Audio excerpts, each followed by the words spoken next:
Hey there, welcome once again. This is Frank and you're welcome to TVL.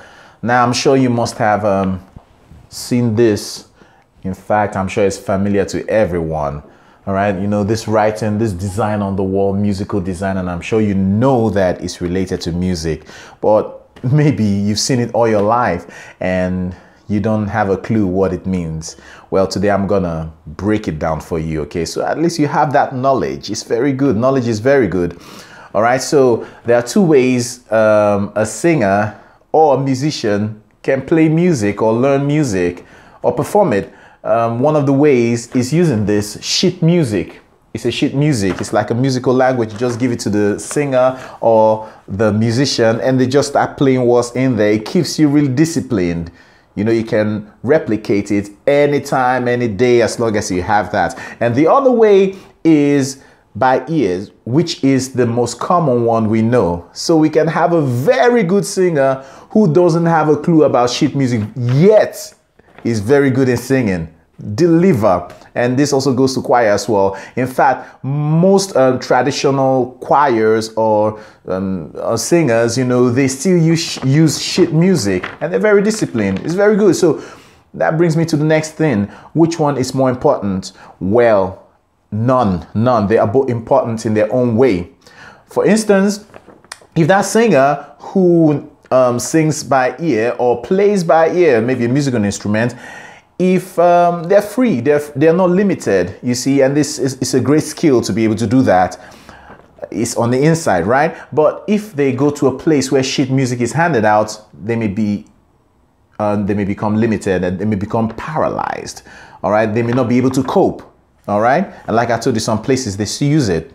And what about the one that uses sheet music? Take away the sheet from the musician and they may not be able to do much. They may not be able to cope. So it's good to know both, right? It's good to know both. Like I said, playing by ear or singing by ear is the most common one we know, all right? So I'm bringing this knowledge to you here on TVL. Let's begin by breaking them all down, these musical notes.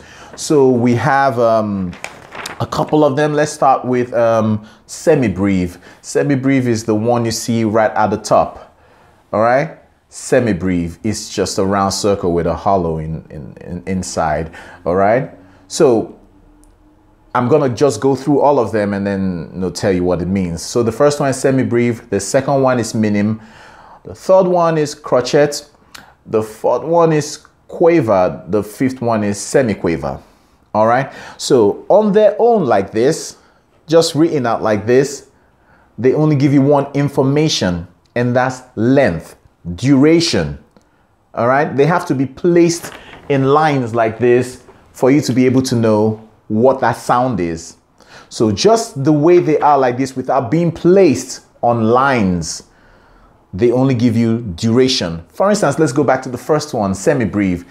Semibreve just tells you that the sound, whichever note it is, lasts as long as a bar. Okay, I've talked about timing. I've explained these things in a certain video. In fact, I'll put it at the end of this video. So if you want to understand more, you can click it and watch it. Okay, in a bar, we have four beats. All right, in a bar, it's just like you say 60 minutes make up an hour. All right, so let's say the beat is like this.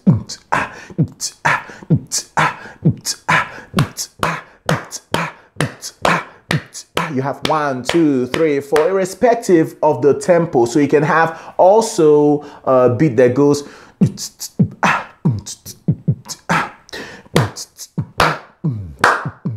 So that's a slower tempo. So irrespective of the tempo, the semibreve lasts as long as a bar. Remember, a bar is made up of 4 beats. 1, 2, 3, 4. All right? So it lasts that long, semibreve. And then the next one is the half of the previous one. The next one, semibreve, which is the next one is minim. Lasts just 2 beats. So instead of going 1, 2, 3, 4, like the semibreve, it lasts just 2 of the beat. 1, 2, and then it stops. And then the other one is half the value of the previous one. So we have semibreve minim and then crochet. All right, crochet just one lasts that long, not very long. And then the other one is even shorter, half of the previous one, and so on and so forth. Okay, let me give you an audible example. Let's say we have a beat going like this.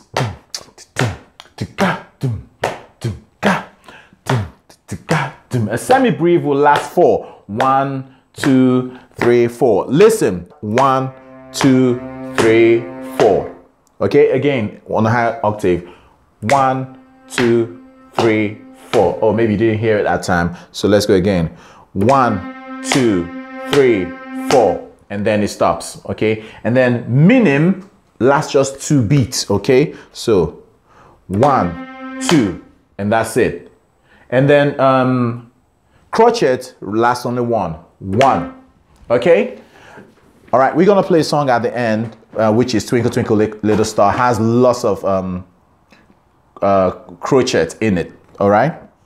So the next thing we're gonna talk about is these lines they're placed on that actually gives you the value or the sound itself. Okay, that's when it takes 2 minutes. It gives you duration. This note gives you duration, and then it gives you the sound itself. All right, so the name of the lines is called a staff. All right, so you have these lines going like this, horizontal like this, and then you have these notes placed in them to tell you what the sound is. There are names given to the lines. Okay, if you notice, there's 5 lines, 5 of them. All right, so each of them represents a note, a sound. The first line at the bottom is E. The next line is G. The next line B. The next line D. The last line F. So I remember way back then I didn't have any clue about this, but one thing I remembered back in primary school, or is it secondary school, one thing I can remember is every good boy deserves favor. That's what I used to remember this E, G, B, D, F. Okay, so you can make up anything as long as it helps you to remember the order. All right, so if you look at the spaces between these lines, you notice that there are 4 spaces. Now these 4 spaces are names of notes as well. Okay, so you can find a note inside or between 2 lines, and these spaces you can remember them just by the way it's spelled out, F-A-C-E, face.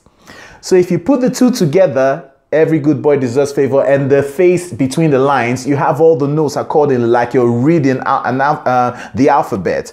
E, F, G, A, B, C, D, all right, and so on. Okay, great. Like I told you, I'm not going to really go deep into this, all right? So if you want me to talk more about this, all right, just send me a comment or a message, all right? Great. So the next thing is there's something else called a clef that tells you what octave it is. All right, is it a high octave? Is it a note like around here, or is it a note down here? Well, we have 3 of them, but 2 are really common. We have the G clef and the F clef. The G clef is for high pitch. The F clef is usually for bass instruments or bass singers. Okay, F clef. Great. So we're just gonna major on the G clef. Now, if you see the way it's entangled around the G line, it just tells you where the G is. And with this G, you can find your way around. It helps you locate the notes more easily. Let's hear how it sounds placing just semibreve along just on the lines. All right, so each one will last for a beat. All right, so we'll start with E. We know that this is E. All right, that's the note E. So you go 1, 2, 3, 4, and then to G. 1, 2, 3, 4, and then to B. 2, 3, 4, and then to D. 2, 3, 4, and then to F. Okay, let me play that without saying anything, okay? So, E,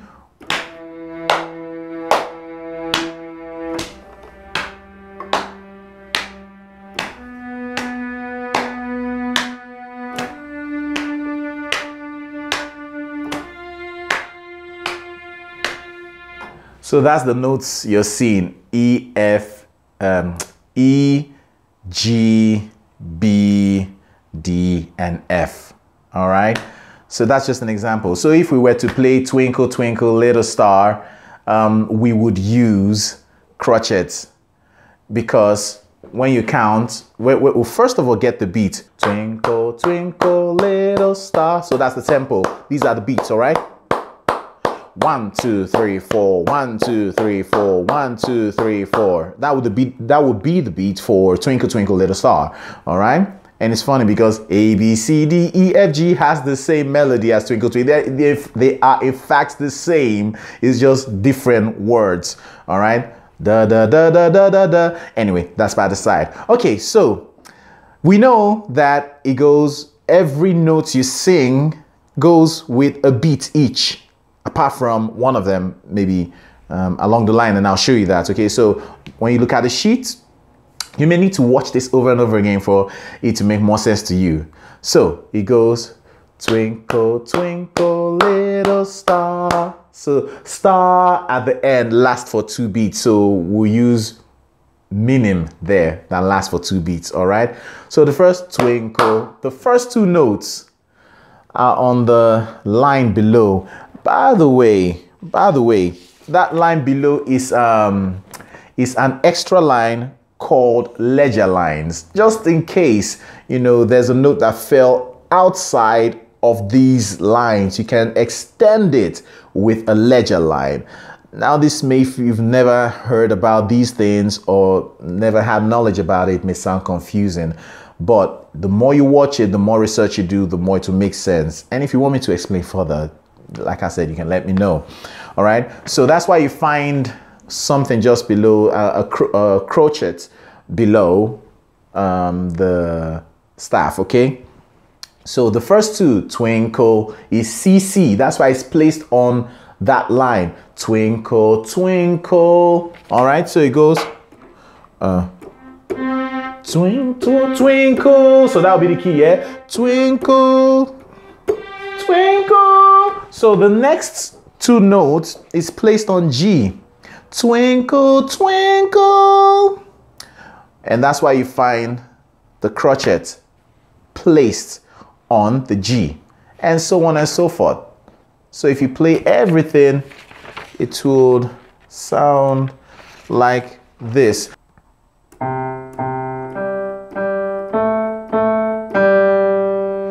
So that's the first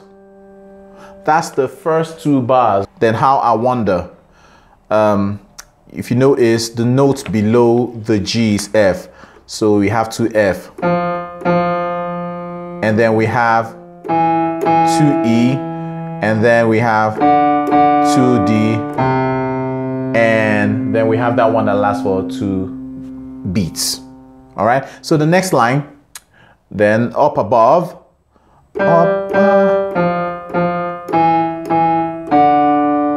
Again. I hope this is making sense. All right. So what happened is that the notes now placed on the staff tells you the sound.